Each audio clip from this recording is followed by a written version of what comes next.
আমি দেখলাম যে শুধুমাত্র বাড়িতে বসে বাচ্চা মানুষ করা, বাড়ির কাজের জন্য আমি নই, আমার আরও অনেক কিছু করা আছে। তোমার এই পেশার নেশাটা কীভাবে লাগলো? স্বপ্নটা দেখি, সেটা কিন্তু রাতে ঘুমিয়ে ঘুমিয়ে না। সীমাবদ্ধতাটা ঠিক ভালো লাগছে না, কারণ আমি কোনো দিনই এরকম ছিলাম না যে বাড়িতে বসে থাকা। যখন বিয়ের আগেও আমি বিভিন্ন বিষয়। দিদি, কেয়া পাতার নৌকো এখন কিন্তু অনেকের মুখেই শোনা যাচ্ছে, যদি ব্যাপারটা একটু বুঝিয়ে বলো।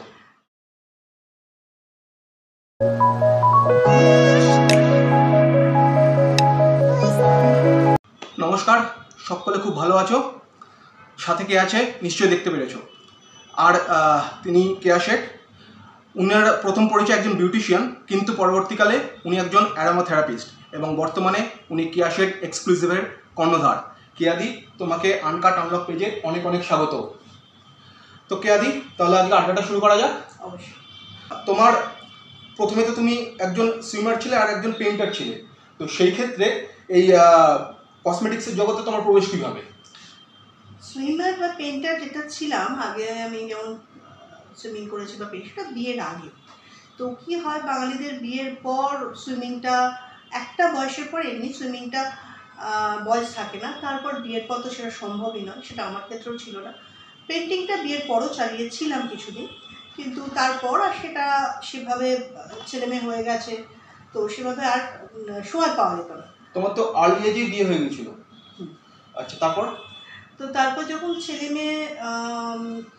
ছেলের বয়স তখন 1.5 বছর, মেয়ের বয়স 6 মাস, 1 বছরের তফাৎ ওরা, তখন আমি ঠিক করলাম যে আর 5টা গৃহবধূর মতো বাড়িতে বসে শুধু রান্না বান্না করা, বাচ্চা মানুষ করা, শুধু এইটুকুনির মধ্যে কিন্তু আমার সীমাবদ্ধতাটা ঠিক ভালো লাগছে না, কারণ আমি কোনো দিনই এরকম ছিলাম না যে বাড়িতে বসে থাকা। যখন বিয়ের আগেও আমি বিভিন্ন বিষয়, শুধু সুইমিং আর পেন্টিং করেছি তা না, বিভিন্ন বিষয়ে আমি তালিম নিয়েছি, শিখেছি, সেটা কোর্সে গেছি, এক্সিবিশন করেছি, নানা রকম। তো সেক্ষেত্রে আমাকে একটা হাতছানি দিয়েছিল। তো সেই জায়গা থেকে প্রথমে কী করবো, একটা বিউটি পার্লার খুলি। খুব ছোট্ট একটা 185 স্কোয়ার ফিটের একটা ছোট্ট বিউটি পার্লার খুলি। এটা কি পরিকল্পিত ছিল বিউটি পার্লারটা? না, হঠাৎ করেই মনে হলো যে যেহেতু আমি পেন্টিংটা ভালো পারতাম, তার মধ্যে তখন তো সেভাবে এত একাডেমি গড়ে ওঠেনি বিউটি পার্লার, মেকআপ এগুলো শেখার জন্য। তো এরকম পাড়াতে অনেকেই বন্ধু বান্ধব আত্মীয় স্বজনের মধ্যে তাদের আমি বেশ ব্রাইডাল মেকআপ করেছিলাম, শখে ব্রাইডাল, নিজের ভালো লাগা থেকে। তো সেখান থেকে কোথাও আমার মনে হয়েছিল যে যদি আমি সেটা নিয়ে খানিকটা এগোই। তো যদিও পার্লারটা খোলার পর, যেহেতু আমার ছেলে মেয়ে খুব ছোট, প্রথম 1 বছর কিন্তু আমি জাস্ট শখে খোলার একটা জিনিস, শখ মেটানোর জন্যই করা, তো সেভাবে আমি নজর দিতে পারিনি। তো একবার হঠাৎ মনে হলো যে না, একদম সিরিয়াসভাবে করতে হবে। তার আগে খুব ছোটো একটা কোর্স করা ছিল, খুব সাধারণ কোর্স। তারপর আমি দিল্লিতে গেলাম বিভিন্ন বড় বড় কোর্স করার জন্য, তারপর দিল্লি থেকে বম্বে বা ভারতের বিভিন্ন জায়গাতে গেলাম। ইনফ্যাক্ট তারও পরে বিদেশে যেতে শুরু করলাম। তখন অ্যারোমাথেরাপিটা এভাবে প্রচলন ছিল না। জাস্ট অ্যারোমাথেরাপি একটা ছোটো কোর্স করেছিলাম, আমার ভীষণ ভালো লেগেছিলো।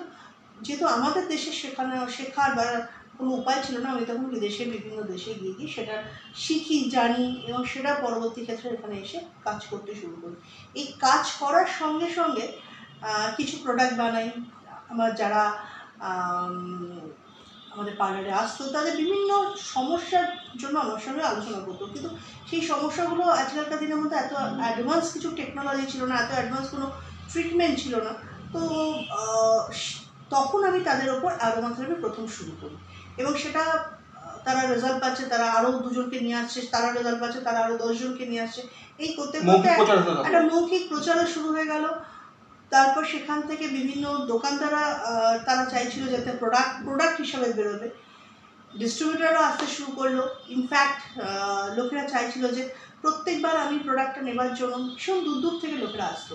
মানে ইনফ্যাক্ট অনেক সময় দেখা গেছে যে 5-6 ঘন্টা 8 ঘন্টা জার্নি করেও লোকে প্রোডাক্টটা নিতে আসতো।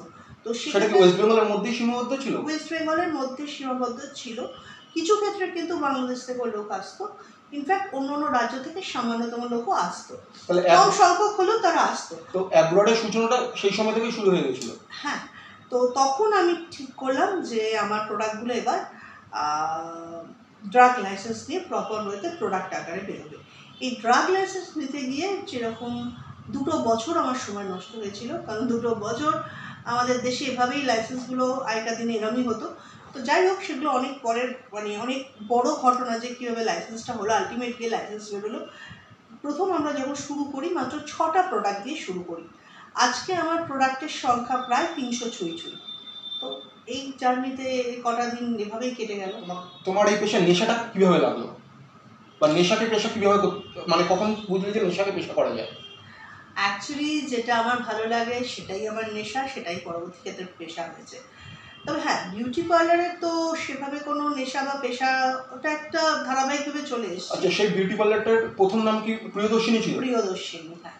পরবর্তী যখন আমি পার্লারটা করি, এই 185 স্কোয়ার ফুট থেকে প্রথম যখন আমি পার্লারটা খুলি, সেকেন্ড পার্লারটা, সেটা কেয়াশের মেডি স্পা নিয়েই মানে শুরু হয়েছিল গড়িয়াহাটে। সেটা কিন্তু 12,000 স্কোয়ার ফিটে। তো ওখান থেকে জাম্পটা অনেক বড় হয়েছিল, কারণ আমি সবসময় যেটা ভাবি বা যেটা চেষ্টা করি যে একটা বড় আকারে কিছু ভাবতে। আমি যখন বিদেশে যাই, বিভিন্ন জায়গাতে শিখি, বিভিন্ন পার্লারে যাই, আর আমার যে জিনিস নিয়ে আমার মানে ইচ্ছা করে জানতে, সেটার আমি A to Z সব কিছু নিয়ে ভাবি। তো সেক্ষেত্রে শেখা গেল আমাদের একটা ছোটো ছোটো পার্লার, তাতে এই ট্রিটমেন্ট হয়তো ওই ট্রিটমেন্ট হয় না, কেউ স্কিন কিছু একটা করে তো হেয়ারে কিছু করে না, হেয়ার করা তো মেকআপের কিছু করে না। তো আমার ওখানে জোন হিসাবে বার হলো যে স্কিনের আলাদা ট্রিটমেন্ট, হেয়ারের আলাদা জোন, মেকআপের আলাদা, আয়ুর্বেদিকের আলাদা জোন রয়েছে, অ্যারোমাথেরাপি আলাদা জোন। এইভাবে কিন্তু আমরা প্রায় 42টা রুম দিয়ে আমার গড়িয়াহাট কেয়ারশেড মেডি স্পা প্রথম সূচনা। মানে এক ছাদের তলায় প্যাকেজিং। একদম এক ছাদের তলায় A to Z। এখন তো ওখানে লেজার থেকে শুরু করে যে অ্যাস্থেটিক ট্রিটমেন্ট সব কিছুই একই ছাদের তলায় হয়।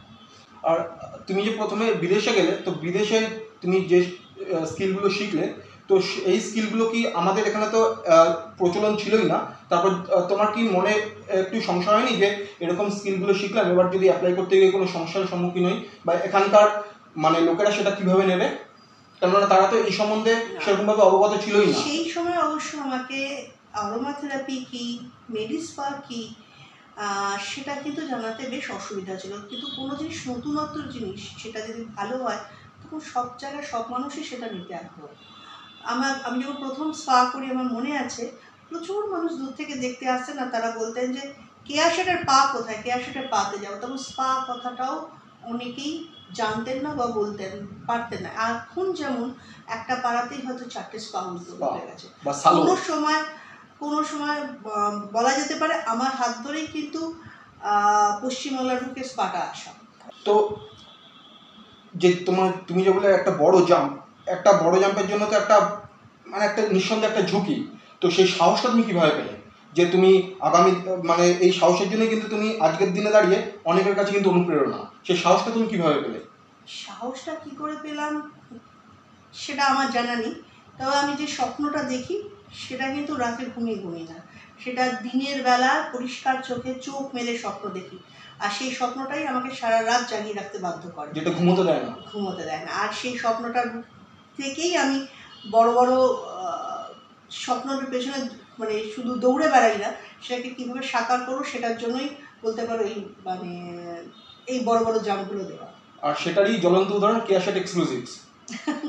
হ্যাঁ, সেটাও বলি, যখন সবাই আমার কাছে আসতো নানা রকম ট্রিটমেন্টের জন্য আসতো, কখনো কখনো তারা আবার মেকআপের জন্য, ব্রাইডাল মেকআপ আমাদের খুব ভালো হয়, তো তারা আসতো, তারা যখন সামনাসামনি বলতো, তারা আমাকে জিজ্ঞেস করতো দিদি কী ধরনের শাড়ি পরবো, আচ্ছা এটা কীরকম পরবো, ব্লাউজটা কী পরবো, কীরকম জিনিস আমাকে মানাবে, কীরকম হেয়ার কাটিংটা মানাবে, কীরকম কী। তো এটা আমি দীর্ঘদিন তাদের বলে এসেছি। অনেক সময় দেখা যায় যে যাদের বলে এসেছি তারা একটা মোটামুটি ঠিকঠাক মতো মানে তারা সুন্দর করে সাজছে, কিন্তু এমন অনেকে আছেন যাদের হয়তো আমরা মেকআপ করার সময় দেখলাম যে মেকআপের দিন এমন একটা শাড়ির রং, এমন একটা জিনিস নিয়ে এসে যেটা তাকে কখনোই ভালো লাগছে না, কিন্তু সেই সময় তো আর সেটা করা মানানসই ব্যাপারটা ঠিক আসছে না। আর সেকেন্ড হচ্ছে মানুষের সবসময় একটা থাকে যে আমার জন্য স্পেশাল একটা দোকানে গেলাম 10 জন একই শাড়ি কিনলো, একই পরে রইলাম না, স্পেশাল কিছু। এই স্পেশাল মানে ডিজাইনার পোশাক, আর ডিজাইনার পোশাক মানে বিশাল দাম। তো আমি চেষ্টা করেছিলাম একই ছাদের তলায় A to Z জিনিস, আমি সবসময় এটাই ভাবি যে A to Z জিনিসটা, সেটা থেকে পুরো একটা রাউন্ড তৈরি হবে। তো সেই সাইকেল তো এই A to Z জিনিসগুলো একই ছাদের তলে পাবে, সেটা এথনিক বলে এথনিক, ওয়েস্টার্ন, ইন্দো ওয়েস্টার্ন, সমস্ত কিছু একই ছাদের তলে। জুয়েলারি, এমনকি প্রথম দিকে আমরা একটা জুয়েলারি রেখেছিলাম, এখনও সেটা রয়েছে, ইমিটেশন জুয়েলারি, কিন্তু এখন সেটা সমস্ত মানুষের উৎসাহী বলো, তাদের প্রয়োজনেই বলো, চাহিদাতেই বলো, আমরা কিন্তু গোল্ড এবং সেখানে কিন্তু ডায়মন্ডও শুরু করে দিয়েছি, যাতে একটা মানুষ এলে তাকে কোনো বিষয়তেই তাকে ওই জায়গাতেই তার সব কিছু একসাথে পেয়ে যাবে এবং কোনো বিনা চিন্তায়। একদম। দিদি, তুমি প্রথমে ছিলে বিউটিশিয়ান, তারপর হলে অ্যারোমাথেরাপিস্ট, আর এখন অ্যাপারেলও তোমার জার্নি শুরু হয়েছে। তার আগে তুমি অনেকগুলো বাদ দিলে। যেমন আমি যখন প্রথম স্পাটা উদ্বোধন করলাম আমার গড়িয়াহাটে, তখন দেখলাম আরে আমি তো শিখে এসেছি, আমি তো সবাইকে কাজ করতে পারবো না, তাহলে সেই অনুযায়ী টেকনিশিয়ান এখানে হেল্পিং হ্যান্ড দরকার। সেই টেকনিশিয়ানরা তো তারা তো বাইরে থেকে পড়ে আসেনি, কিছু করেনি, তো কোথা থেকে টেকনিশিয়ান করবো? প্রথমবার কিন্তু আমরা 26 জন টেকনিশিয়ানকে বাইরে থেকে নিয়ে এসে এখানে রেখেছিলাম, কিন্তু তাদের কোর্স করানোর জন্য না, তারা এখানে কাজ করবে আমাদের মেডিসপাতে, গড়িয়াহাটে। তো সেই 25 জন 26 জন টেকনিশিয়ানকে রাখাটাও খুব প্রবলেম। সেকেন্ড হচ্ছে ভীষণ খরচাদার, তাহলে কেন আমি আমার লোকদের শেখাবো না? তো সেক্ষেত্রে আমাদের কেয়ারশেটস কলেজ অফ বিউটি শুরু হলো, এবং সেখান থেকে প্রচুর মানুষ, প্রচুর স্টুডেন্ট তৈরি হলো, যারা আমার এখানে কাজ করেছে, যারা মানে নিজেরা পার্লার খুলেছে, নিজেরা মেকআপ স্টুডিও খুলেছে, নিজেরা নেল আর্টের মানে শপ খুলেছে। ইনফ্যাক্ট ছড়িয়ে গেল জিনিসটা। আমি যেভাবে শিখে এসেছিলাম বাইরে থেকে, তারই অনুকরণে বানানো হলো কেয়ারশেট কলেজ অফ বিউটি।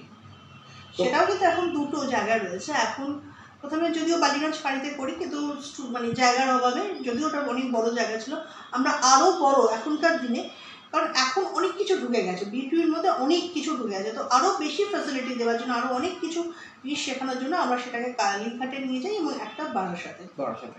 তো যে প্রশ্নটায় ছিলাম, তো এই যে এতগুলো উইং খুললে, তো তোমার ভাবনা চিন্তা কী ছিল একটা মূল জিনিসের থেকে এতগুলো উইং ছড়ানো?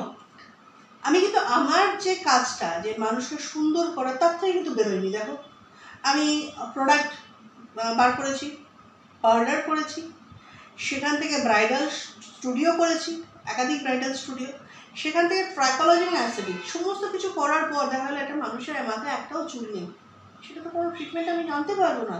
তাহলে সেখানে চুলটার ট্রিটমেন্টটা করতে হবে, সেটা একমাত্র করা যেতে পারে অ্যাসথেটিক সেন্টারে। তো আমার কিন্তু এরকম অ্যাসথেটিক সেন্টারও গড়ে উঠলো। সবটাই কিন্তু ওই কারোর হয়তো নাকটা একটু ব্যাকা, সেটা তো আমার কোনো প্রোডাক্ট দিয়ে কোনো ট্রিটমেন্টে তো হবে না, তাহলে সেটা করতে গেলে কিন্তু অ্যাসথেটিক সেন্টারে যেতে হবে।